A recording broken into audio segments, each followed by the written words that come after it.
ما ينفعش كده يا إمام، ما ينفعش كده، يعني بالونة بيضا وتنفخها وتقوم دايس عليها ما ينفعش، يعني تقصد مين بالونة البيضا طيب دي يعني؟ تقصد حد معين والّا تقصد كيان كامل والّا تقصد إيه بالضبط؟ هنشوف مع بعضينا. بسم الله الرحمن الرحيم، والأهلي يفوز على سموحة 2-0 في الدوري، الحمد لله. فُزنا أهو يعني الحمد لله وبأداء كويس لحدٍ ما، بالذات برضه يعني وقت برضه المباراة، يعني برضه في غلطات يعني، بس الغلطات الحمد لله ما أثّرتش علينا بأجوان، جات علينا بعرضتين بس. كده أنت لعبت كل ماتشاتك ومتعادل في كل ماتشاتك مع أندية الدوري ومع الزمالك وبيراميدز وأنت متصدر الدوري، يعني شوف بعد الرغي والحرق ده كله أنت تصدرت الدوري برضه في الآخر. كانت غريبة جدًا بصراحة، يعني ما حدش كان فاهمها في الأول، كل واحد قال مثلًا لأ هيلعب ب5-2 3-2 3-4 مش عارف 3 هيفضل يحنكش، كل واحد قال تشكيلة شكل. لعب بياسر وبداري وإبراهيم ربيعة 3 دفاع، ولعب بأكرم ومروان نُص ملعب، ولعب عطية الله باك شمال اللي اتصاب إصابة كبيرة جدًا وجاله إصابة قطع في الحاجب. بتلاعب حسين الشحات، إمام عاشور، قفشة، وسام. هتقول لي طب مين الباك اليمين؟ ما كانش فيه أصلًا باك يمين، يعني ما كناش بنلعب بباك يمين أساسًا، كان سايبها سلطة تقريبًا. ضاغط بكل الفرقة كلها قدام، ضاغط بإمام وبقفشة ووسام وحسين الشحات، وضاغط بيحيى عطية الله، وسايب مروان عطية وأكرم توفيق كمركزين ورا، يعني كأنهم مثلًا عارف أنت زي صيادين السمك واقفين لأي كرة تستلقط كده من دي أو دي. وعندك التلاتة الدفاع داري وياسر ورامي. داري اللي لما خرج دراعك كان مفتوح جدا، بالذات في الشوط الثاني. انت كنت بتلعب الشوط الاول انت كنت ماسك الجيم، كنت عمال رايح، كنت عمال تعمل اداء حلو، كنت رايح على الكوره كذا، على الجون كذا مره، وكنت هتسجل اجوان قبل الجون اللي اتلغى، ما كنت هتسجل اجوان. بس الفكره انت عندك اللعيبه مش بتخلص. يعني امام عاشور انا شايفه من احسن لعيبه الماتش من قبل الجون، ومن قبل الشوط الثاني، ومن قبل اي حاجه. شايفه من الشوط الاول هو من احسن لعيبه الماتش امام عاشور. بعده يجي اشرف داري في حته الدفاع، لما كده كان بيجي علينا كورات في الدفاع. لكن امام عاشور 10 على 10، كان من احسن لعيبه المباراه. امام عاشور إن لما كان بيروح على الجون انت رايح انفراد، مش لازم انك تبصيها لوسام. يعني مش يعني في كور كده بتبقى هي اصلا تبقى ايه، انت اناني فيها لوحدك. ما ينفعش اصلا انت كلاعب اناني، مش امام عاشور، انت كلاعب اناني لازم تشوط على الجون. خلاص انت والجون، انت مش محتاج انك تبصيها لحد ولا اي حاجه، وكمان على عدلتك فتشوطها. فجات له الكوره دي كذا مره، فكانت بتضيع ان ساعات يا اما باصيها لوسام ويبقى الوسام واقف عليه واثنين وثلاثه كمان، او يبصيها لقفشه. قفشه والشحات اللي كان فيه لخبطه كبيره جدا لكل اللعيبه، بس بالذات قفشه والشحات ادائهم كان وحش جدا. يعني كان حرفيا دايسين على بعض، اللي هو تحس ان هو اللعيبه نفسها مش فاهمه الخطه، اللي هو قفشه وحسين الشحات بيخشوا على بعض في الكوره، امام ووسام بيخشوا على بعض في الكوره، ما تفهمش مين مركزه، مين واجباته ايه. لكن قفشه مش مع كل ده هو اداؤه وحش بالكامل، لا في قفشه فعلا كان في من وقت في المباراه نص، يعني في وقت المباراه كان كويس جدا، ووقت المباراه كان وحش جدا، يعني ما كانش عنده في النص، هو يا اما حلو قوي يا اما وحش قوي. الشحات هو اللي كان وحش جدا. يحيى عطيه الله قبل ما يطلع مصاب رفع لك كوره حلوه قوي جميله جدا.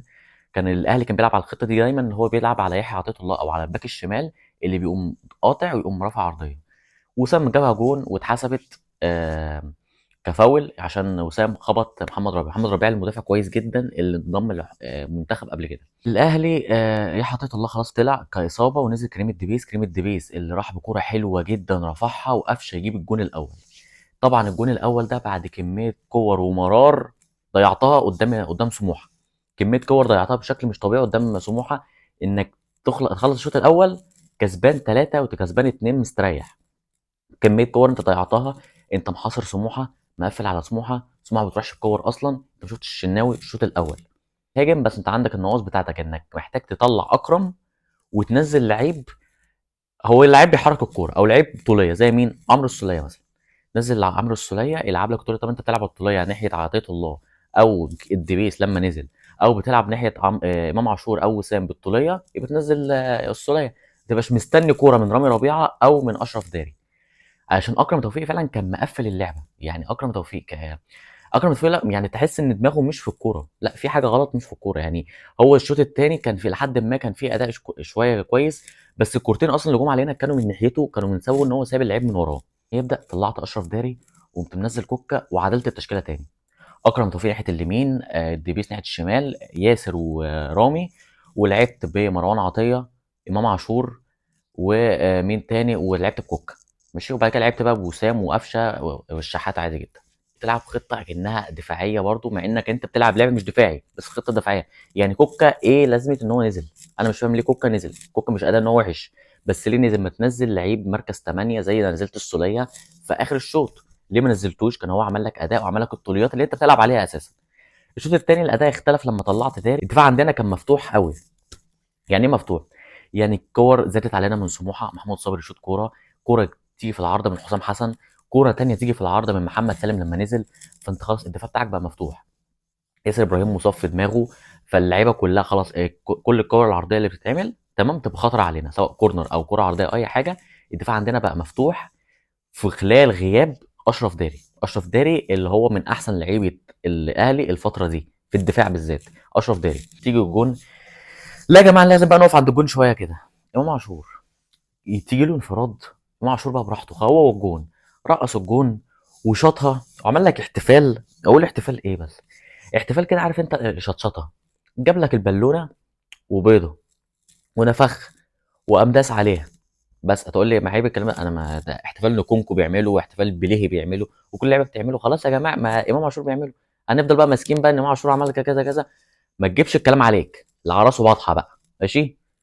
جاب امام عاشور الجون الثاني. الاهلي كان كويس الشوط الاول اكتر من الشوط الثاني. الشوط الثاني اداء شويه انت بتروح هجوم بس مش هجوم قوي او ضاغط زي الشوط الاول. لا الشوط الثاني انت ضاغط، يا اما رايح بامام او وسام وبس. والجون بتاع امام حلاوته الاسيست بتاع حسين الشحات، لم الاول في الثاني واداها واحده كده بسيطه جدا. امام قطع حته التسلل وقام راح وجابها الجون. وسموحه كانت ضغطات، بس الفكره انت عندك مشاكل في الدفاع محتاج تظبطها. اشرف داري لو مش موجود عندك مشاكل كتير جدا في الدفاع. اشرف داري هو اللي ماسك لك الدفاع. والحمد لله انت خلصت الماتش على كده 2-0 للاهلي، اتصدرت الدوري. عندك الماتش الجاي يوم السبت مع استاد ابيجان. شوف بقى الموضوع ده على كده. اداء النهارده لحد ما كويس بالخطه دي.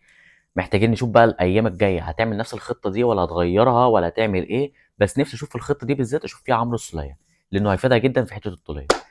الحمد لله ماتش كده في السريع وماتش في السخان كده تمام في بدايه اليوم اصلا. وكمان في حاجه بس عايزين نتكلم عليها، لو انت وصلت بس للدقيقه دي، لو عايز ان احنا نعمل حلقتين في الاسبوع بعد حلقه الماتش بس بقول لي في الكومنتات.